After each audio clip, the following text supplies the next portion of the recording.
संबंध का आधार होता है भाव। जैसा आप संबंध बनाना चाहते हैं, यदि संबंध के अनुकूल भाव नहीं होगा, संबंध बनेगा? जैसा संबंध बनाना चाहते हैं। एक आदमी कितने संबंध का निर्वाह कर रहा है? एक आदमी। बेटा जन्म लिया, अभी वह नहीं जान रहा है, लेकिन उससे लोग जुड़ा है कि नहीं जुड़ा है? माँ कहती है बेटा है, बाप कहता है बेटा है, दादा कहता है पोता है, नाना कहता है नाती है, भाई बहन कहती है भाई है। नहीं, देखिए आपने उसी लड़का का विवाह कर दिया, शादी कर दिया। शादी होने के बाद संबंध बढ़ा, कहता कि मेरी पत्नी है, पत्नी कह रही है मेरी पत्नी है, सास कह रही है दामाद है, साला कह रहा है बहनोई है। देखिए एक आदमी कितने संबंध का निर्वाह कर रहा है, और वह संबंध का निर्वाह शरीर से हो रहा है, धन से होगा।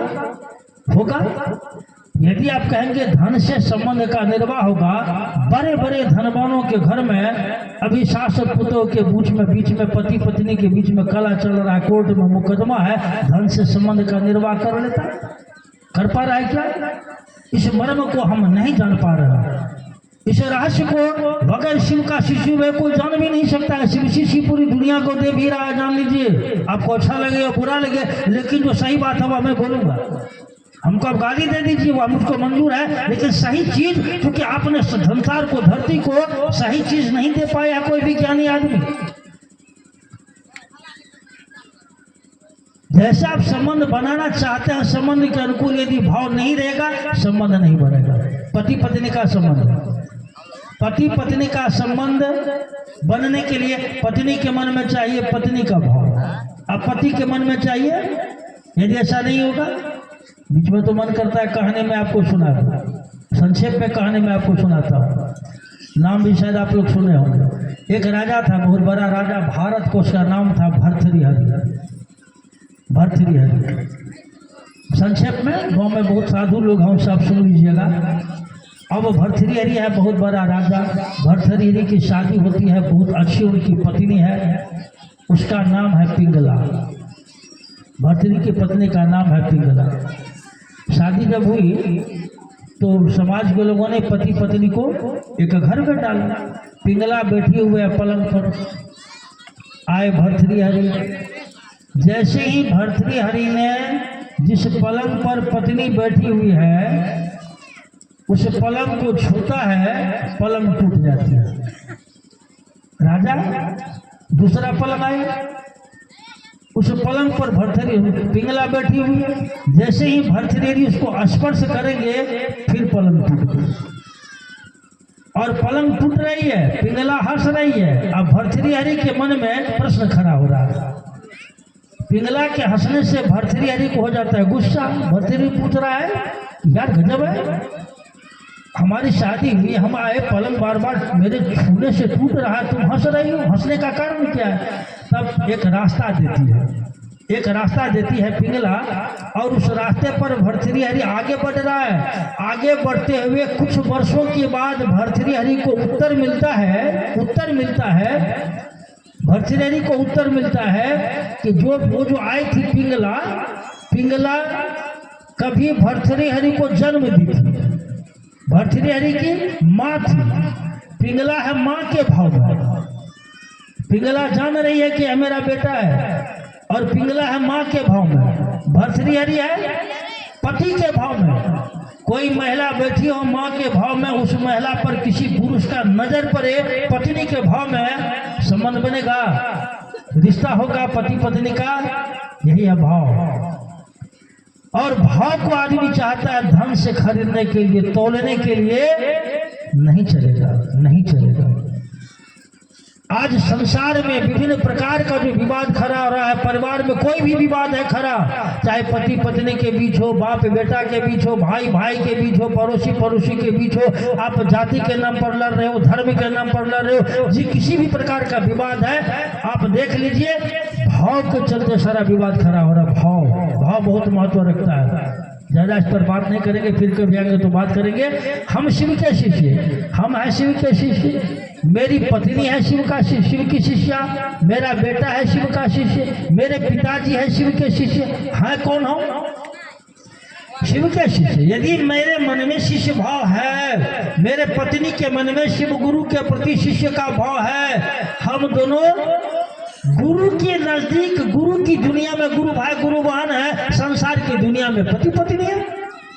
संसार की दुनिया में हम और हमारे पिताजी, गुरु की दुनिया में गुरु भाई और गुरु भाई हैं, संसार में मेरे बाप हैं, हमारा बेटा शिव गुरु की दुनिया में भाई गुरु भाई हैं, संसार में हम बाप बेटा। और ये संसार का संबंध आपको कितना दिन काम देगा भैया, जो ये पकड़ रहे हैं समाज में, ये मोगी साहब है, शिव को गुरु बना लग क्या गाम गाम बवा भैया, आई बड़ों का कहे हमार गुरु भाई, सौसों का कहे हमार गुरु। जो ये समझ रहे हैं ना भैया, ये संसार का संबंध कितने दिन तक आपका रहेगा? 60 साल, 70 साल, 80 साल, 100 साल। ये जीवात्मा की यात्रा क्या 70-80 साल की है? आवाज मेरी बड़ी दूर जा रही है। यह जो हमारी जो जीवात्मा है, यह जो जीव आत्मा, हमारी आत्मा जो है यह यात्रा में, क्या इसकी यात्रा है 70 साल की, 80 साल की, 100 साल की? कब से यह जीवात्मा यात्रा कर रही है? हाँ, यदि किसी साधु के पास इतनी समर्थ तो जरा मुझको बतला दे, अपने बारे में बतला दे, अपने परिवार के लोगों के बारे में बतला दे, हम शिव के शिष्य उन्हीं को गुरु मान लेंगे। इसीलिए ये जीवात्मा की यात्रा है। आप देख रहे हैं शरीर को, शरीर की एक सीमा है, शरीर अपनी सीमा में काम करेगा, एक दिन के बाद यह शरीर हो जाएगा नष्ट, शरीर का कोई अस्तित्व नहीं रहेगा। शरीर को तो कहा ही गया है, अभी हम बोले हैं ना, क्षिति जल पावक गगन समीरा पंच रचितिया अधम शरीरा, एक दिन ये शरीर चला जाएगा। शरीर से प्राण निकल गया भैया, प्राण निकल गया। जो पत्नी बहुत प्रेम करती थी, उसी पत्नी को लगता है कि मेरे घर में भूत बैठा हुआ है, इसको जल्दी से जलाओ। शरीर है, शरीर से प्राण निकल गया। जैसे ही शरीर से प्राण निकल गया, जो पिताजी, जो माताजी, जो भाई बहुत प्रेम करते थे, अब उसको मेरे नजदीक में, मेरे लाश के सामने में बैठने में भी डर लगता है, भय लगता है। आप इसे शरीर पर बात करना, और आप कहते हैं कि मैं साधु सन्यासी हूँ। आप बात करते हैं शरीर पर, और आप कहते हैं कि मैं वैष्णव हूँ।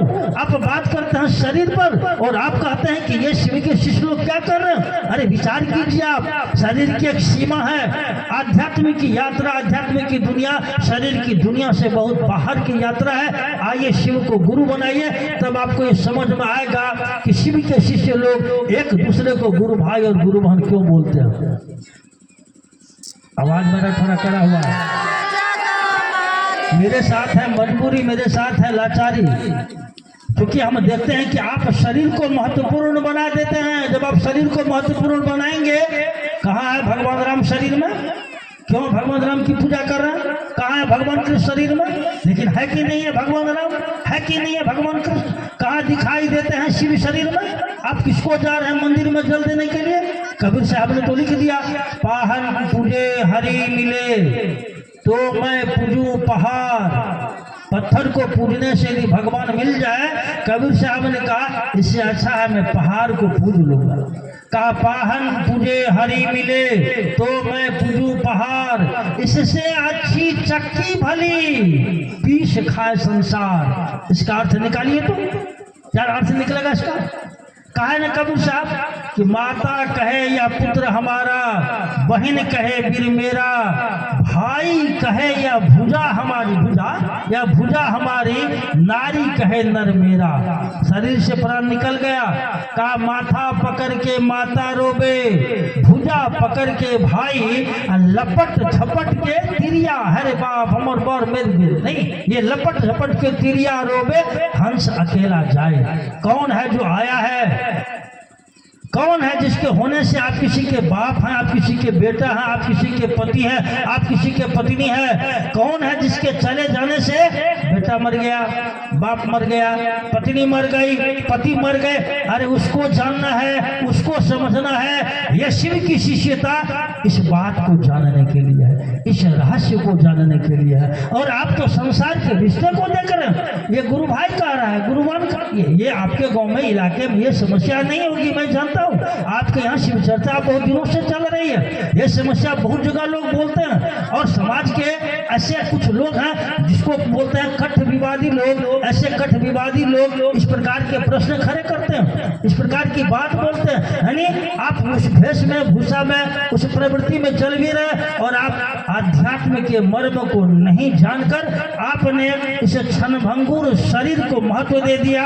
क्षणभंगुर शरीर से संबंधित रिश्ते को अपनी भारी बना दिया। हम हाथ जोड़ेंगे, पांव पकड़ेंगे, प्रार्थना करेंगे, ऐसा नहीं कीजिए। शरीर का संबंध आज है, कल नहीं रहेगा। एक दिन तो आप किसी शरीर को हाथ में जो अंगूठी होगा ना, बेटा बेटी वह भी खोल लेगा, गले में चेन होगा वह भी खोल लेगा, वह भी नहीं रहने देगा, नहीं करके वह भी नहीं रहने देगा। इस शरीर को तो जला देगा, लेकिन शरीर का जो अस्तित्व है, शरीर का जो अस्तित्व है, जिसको हम बोलते हैं आत्मा, है कौन? कितने वर्षों से हमारी आत्मा आ रही है यात्रा में, है किसी को खबर? उसकी बलिहारी है। कहा जाता है आत्मा गुरु मन चेला। आत्मा नहीं, गौर करेंगे आप देखेंगे, हमारे एक साधु हुए ना, जिसने कहा है ना, मन चंगा तो क्या मतलब? मन चंगा तो कठौती में नहीं। कब कहा, कैसे कहा? हमारा यह मन चंगा कहाँ हो रहा है? हमारा मन तो और विकृत हो रहा है। मन को होना चाहिए चंगा, पूजा करने से, पाठ करने से, जप करने से, तप करने से, साधुओं की संगति में रहने से मन को चंगा होना चाहिए, निर्मल होना चाहिए। वरना हमारा मन तो और गंदगी को समेट रहा है, गंदगी को इकट्ठा कर रहा है। आइए भगवान शिव की शिष्यता को अपने मन में आप जगह दीजिए, थोड़ा सा मन से खिसकाइए, एक विचार को पकड़िए कि अभी से मैं भगवान शिव की शिष्यता को ग्रहण करता हूँ, अभी से मैं भगवान शिव की शिष्यता को स्वीकार करता हूँ। मन ही मन शिव से दया की याचना कीजिए, मन ही मन शिव को बोलिए, हे शिव आप मेरे गुरु हैं, मैं आपका शिष्य हूँ, मुझे शिष्य पर दया कर दीजिए। मन ही मन शिव से दया की याचना कीजिए, शिव को प्रणाम करने का प्रयास कीजिए। बाकी महादेव गुरु हैं, समझा लेंगे, समझा देंगे। अब अपनी बात मैं बंद करूंगा एक निवेदन के साथ। कोई भी यदि मेरी बात आपको अच्छी नहीं लगी होगी, जो बात अभी मैंने बोला, क्योंकि हम लोगों के साथ लाचारी है, हम लोग किसी ठेका पर नहीं आते हैं। जो बात हम लोग बोलते हैं इसका कीमत देने का दुनिया को शिव का शिष्य जो बोलता है, आप इसको धन से तौल भी नहीं सकते। मजबूरी है आप लोगों के साथ, लाचारी है, क्या करेंगे? शिव गुरु हैं, और इस धरती पर जो हमारी हालात है, हमारी मतलब आदमी की जो हालात है, उसको देख करके लगता है अपना कलेजा काट कर हम लोग शिव के शिष्य दुनिया को दे दे, क्योंकि यहाँ रहना कब तक है? यहाँ तो जाना एक दिन तय है, जाना ही जाना है। किसी को खबर नहीं कि मैं कब जाऊंगा, लेकिन जब तक हूँ इस शरीर में, साहब श्री हरिंद्रानंद का जो संवाद है, शिव की जो दया है, शिव की दया को लोगों के बीच में उतार दो। यदि कोई बात आपको मेरी अच्छी नहीं लगी हो, उसके लिए हम आपसे माफी चाहेंगे। और जो बात आपको अच्छी लगी हो, आप इसको भूल जाइएगा, यह बात परमेश्वर जी बोले, वह अच्छी बात आपकी बात है। आप उन बातों को समाज में लोगों के बीच रखिए, बूढ़े बुजुर्गों को सम्मान दीजिए, समाज के ज्ञानियों को सम्मान दीजिए।